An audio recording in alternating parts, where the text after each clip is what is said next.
Hello, boys. Hello, gals. Hello, non-binary pals. It's Matthew Donald, and happy Pride Month. Here I am on this Pride Month to discuss the Patreon at patreon.com/Matthew Donald, where we discuss pop culture featuring prehistoric animals as bonus episodes for this show, Paleo Bites. Last month's episode is still to come. There's been some delays regarding it, but it will come soon. But the one after that, for this month, for this Pride Month, we got the best prehistoric gay romance that the silver screen has seen in many, many years. It's Godzilla x Kong. Oh, such an awesome movie and a wonderful addition to the Monsterverse. And yes, it counts as a gay romance. It's called Godzilla x Kong, you dumb butts. They're totally in love, as are some of the human characters. There's several characters that could be argued to be in love. But yeah, go check that out. Link is in the description where we discuss this movie for this Pride Month, as well as nearly 50 other movies / TV shows or games or whatever, all featuring dinosaurs. One of them a web browser. That was fun. Thank you so much for your support, and have a good day, and happy Pride Month. Gotta keep on being gay. Unless you're not gay, then keep on being not gay. But we're all proud. Rainbows. Roar. Growl. Snarl. Bellow. Welcome to Paleo Bites, the podcast about animals so old even your mom would call them ancient history. Okay, that one was better. Yeah, was it? I don't think it was. Anyways, my name's Matthew Donald. Each week I and a rotating series of guest co-hosts talk about and rate a genus of prehistoric animal, be it dinosaur, mammal, arthropod, and so on. This week, I'm joined by Alan Brooks, who has a very lovely mother. I've met her several times. Yeah. It's Alan Brooks. How are you? Anytime he does a Yo Mama joke, it's always like, oh, a distant thing, talking about some random mother that is almost theoretical at this point. Oh, yeah. Oh, my favorite one is in the actual official description on an episode that you and I did recently of Basilosaurus. In the description for that, hold on, let me see if I can pull it up here. Because, the big whale. This is because, the descriptions of the show for the animals that they have before you download them are pretty...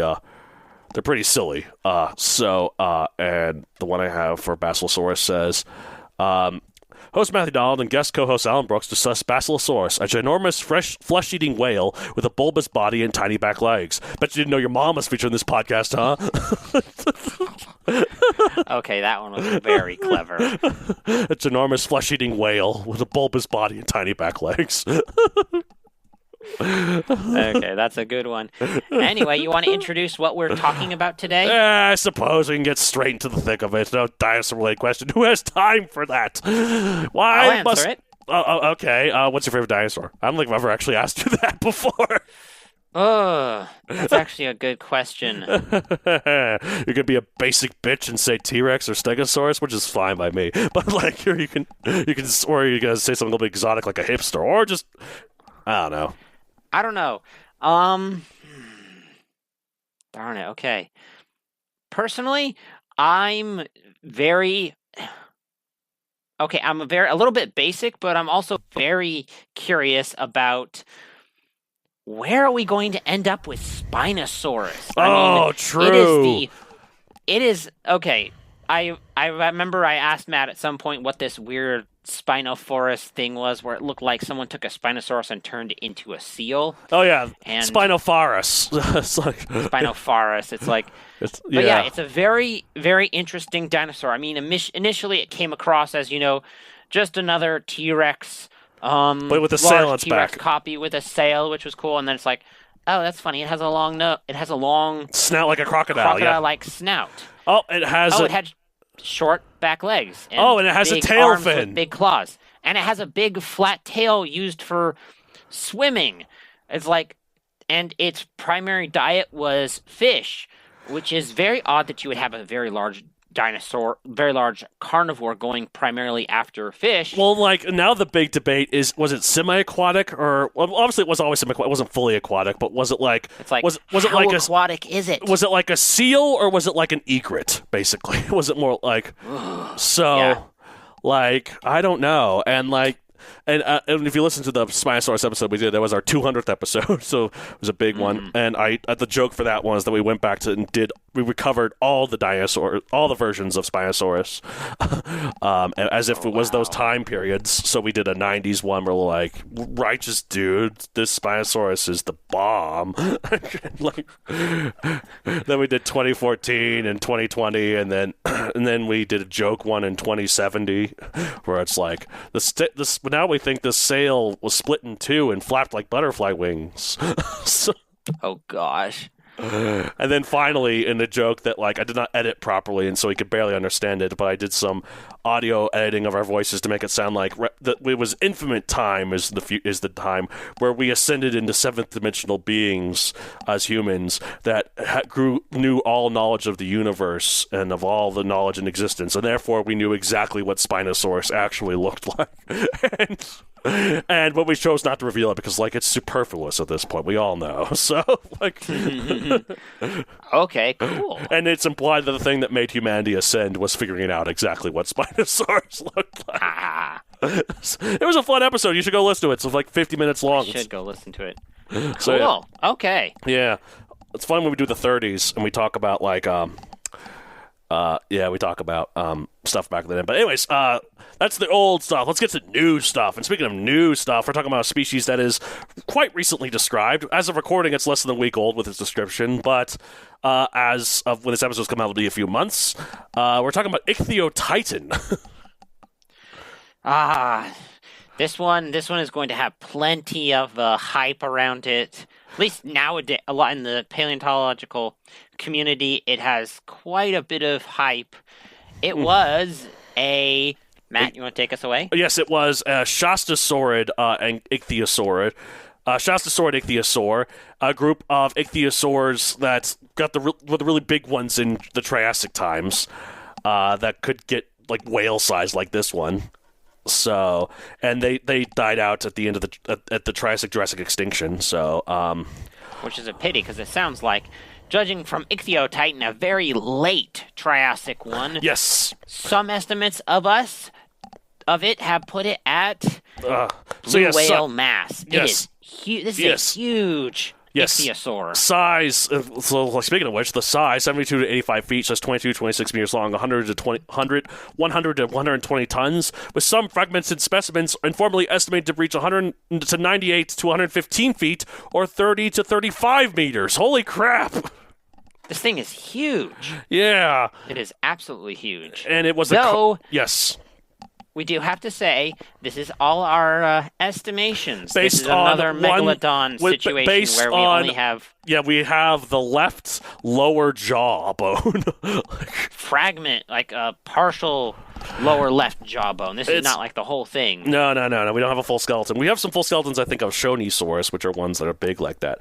But, yeah. But, so they could get big, which makes this much more believable. But all we have is kind of a it's a guess, which jawbone. Which everyone wants to be the one that guesses, oh, this is the big one. This is the one that's going to take down This is the big one, yes. So you don't want to have a scientist that's too hyperbolic, with how big it was, or any of the estimates were. It's scientists, as much as we would like to be perfectly analytical and objective, such, we too can fall to hype, where it's we find this truly. Again, they found this truly massive lower jawbone. Matt, talk about how big this jawbone is. The jawbone itself is about 6 feet long. Just this one part of the jawbone. So this wasn't even the full jaw.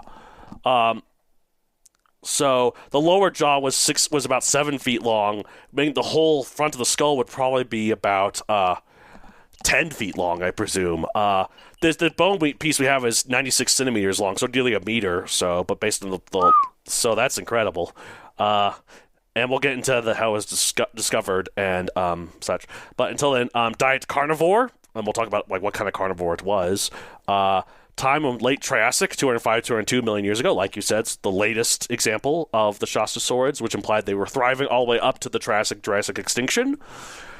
Location, jolly old England.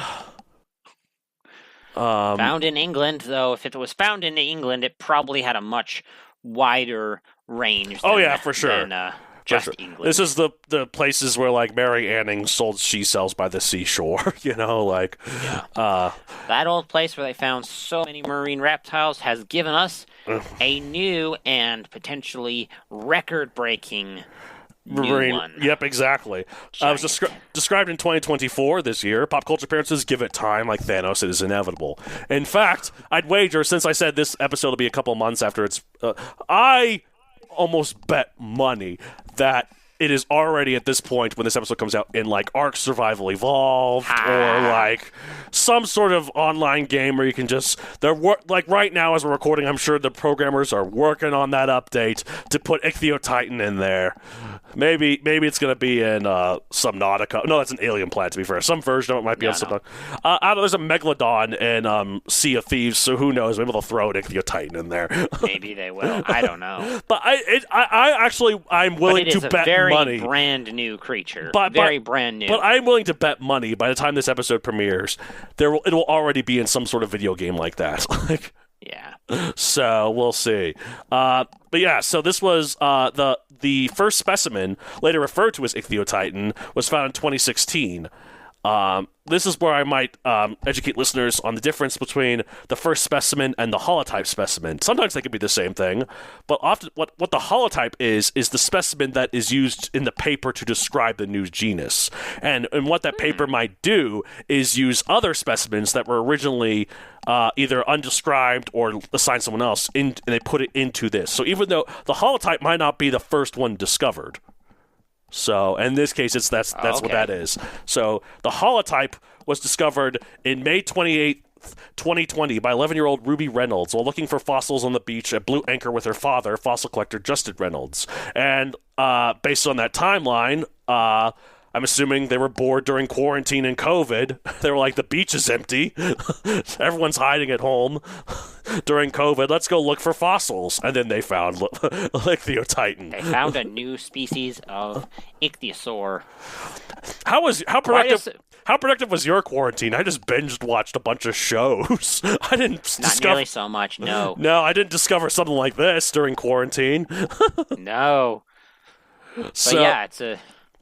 they contacted the researchers, and then subsequent expeditions led up by the team, revealing additional pieces all the way up until 16th of October 2022.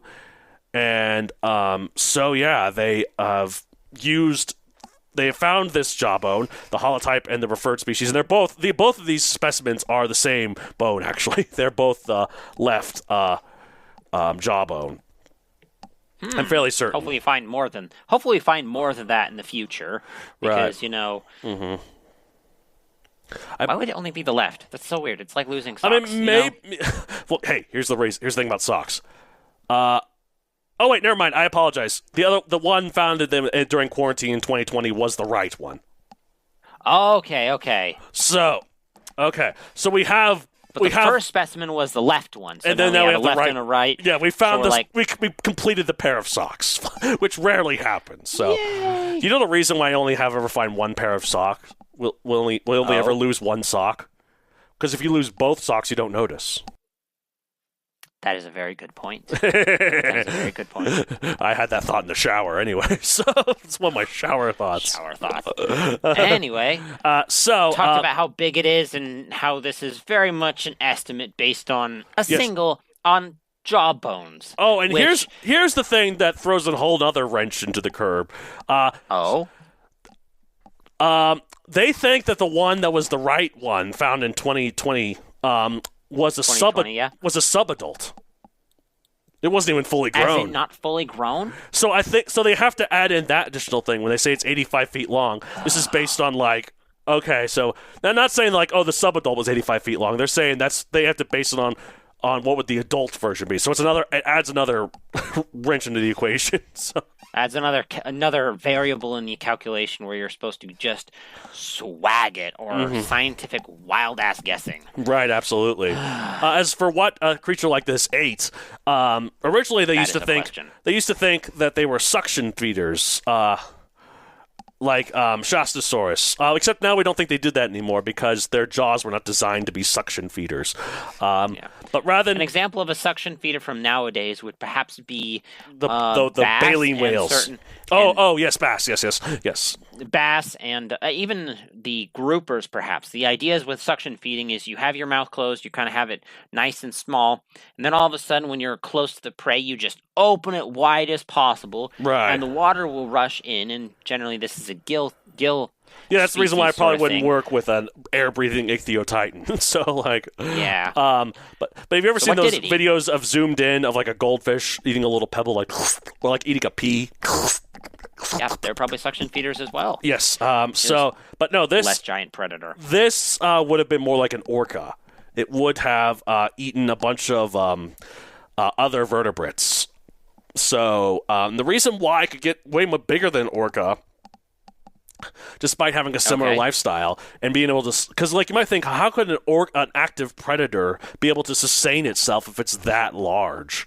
Well, here's the thing compared to like orcas.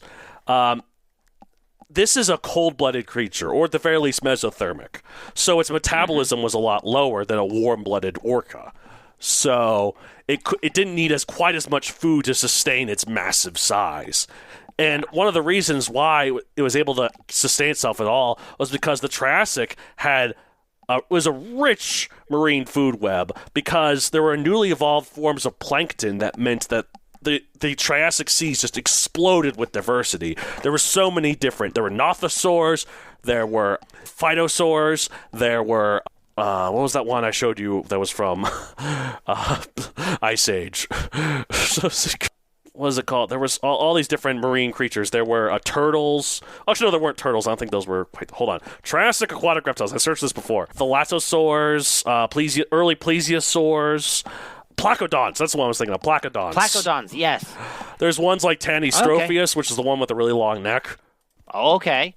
And because it was the Triassic, it was right after the previous big extinction, the Permian extinction, there were so many different types of animals just all competing, like in creating this confusing web of a bunch of different creatures. There's no really one dominant creature yet. The dinosaurs didn't really dominate until the Jurassic. They were around at this time, but they weren't dominating. And it sounds like the most dominating prehistoric reptile would be the ichthyosaurs. Well, that's certainly the biggest. Certainly the biggest. And again, like there were so many others. Like Tanystropheus was an archosauromorph, so it was like related to dinosaurs and crocodiles. So, okay. Which means it's not related to plesiosaurs at all, which is kind of interesting. So yeah, Ichthyotitan though, it's huge. It's huge. It's very new. Expect this one to be perhaps very much in the news, in at least paleo news, for quite a while as they continue to refine, search for more bones and things to understand it. It could shrink a lot. That's the thing. Or it could even grow for Pete's sake. It is this. Yeah, this seems like a prime and disappointing news later, where it's like new estimates show that it was actually far smaller than anticipated. And we're like, dang it, why can't they be monsters? Why aren't they just animals? Yep. Though it is interesting that a giant ichthyosaur came about as a new form of plankton emerges, creating a much richer base, if you will, for the ecosystem and the ecology of the late Triassic seas. And from it, a new giant ichthyosaur emerges from the shadowy mist of the past into the light of the present, and hopefully we'll continue to find more bones for this thing. Who knows? And find out if maybe it had a very big head for a small body, or if it was very normally looking and was just very big. Who knows? We'll find out at some point. But until then, I'm rating this 65 million because I'm biased towards big things. So you are biased. I'm rating it more like 62 million. It's got a good name. It has some potential, all right? Now, yes. I am very much trying not to get on the hype train. Right. Especially with claimed as big as the blue whale sort of thing. Yeah, like again, who knows if it'll actually Who knows how big it actually is. but it sounds like it may have the recipe for a big species. It's been a while since the last mass extinction, and there's lots of food for it to eat. It could potentially have gotten big. It could have been. Well, who knows? Maybe even bigger than the blue whale. We may never know. But probably not. Blue whale has a really unique living style. But blue whale, though, even though it's like the grazers of the ocean because they feed on all that plankton, blue whales, though, have one of the things that might give other animals the advantage in terms of size. That blue whale skeletons are actually quite slender. Like their bones are not their bones are not nearly as dense. Like when they found Perucetus, the big basilosaur a couple of weeks ago that might have been bigger than a blue whale. It's because its bones were so much denser. It was not as long as a blue whale. It was only like 70 or feet long, but it had much denser bones. So okay. That is an interesting fact that the blue whale has a very delicate skeleton, whereas this thing is more husky. Yeah. So perhaps the size they're weighing it on is by weight, which mass. Well, if you're overall. denser, you're probably going to be. It's a lot easier to be heavier. Just even if you are shorter or smaller that way. That is interesting. Absolutely. We will find out in the future. But until then, that's it for this week. If you want to get a hold of the show, you can contact me at palebytespodcast@gmail.com, at palebytespod on Twitter, and palebytes podcast on Instagram. You can find me on social media at Methadon Creator on Facebook and Methadon64 on Twitter and Instagram and everywhere else. I have a book series on Amazon, Mesozoic, available for printing. There's no Ichthyotitan, though, because I did not know of it when it was... Did not know of it. Though, do you have any... Are any of them sentient in, like, the sea reptiles sentient in your book? No. My rule is if it's not a dinosaur, it's not sentient. It's just dinosaurs. Some of them might be less sentient than others, like the long necks. They might be like, but they can still talk a little bit, and they can still understand. So they're not as smart, and they kind of are just, they don't build any technology, but they know how to use the technology built for them. So, but no, in terms of that, like that's how also the meat eaters eat plenty of stuff without having to eat dinosaurs, because they can eat the crocodiles, they can eat the mammals, they can eat fish, they can eat. There's all sorts of things they can eat. That's not necessarily. There's lots of alternatives.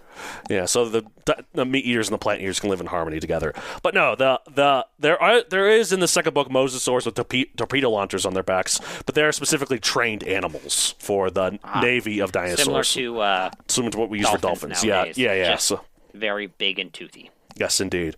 Although we don't, as far as we know, we don't strap torpedo launchers on dolphins. No. But if we did, they'd be smart enough to know how to use them, I think. So. They would, yeah. And they're mean enough they'd use them on each other. Yep. Just imagining a bottlenose dolphin. A shark comes to it, and then the bottlenose dolphin shows its torpedo launcher. It's like, bitch! It just blows it up. Oh my gosh, that's funny. Anyways, they totally would do it. They would. They're evil, man. Anyways, all right, that's it for this week. Save the end of episode of Paleobites. I can't really do a dolphin. Yeah, bitch. I don't think they made much sound. They may have just gone splash, splash. Probably some clicks, like. Yeah. But yeah, We'll never know. We'll never know. Anyways, never know. Bye. Bye.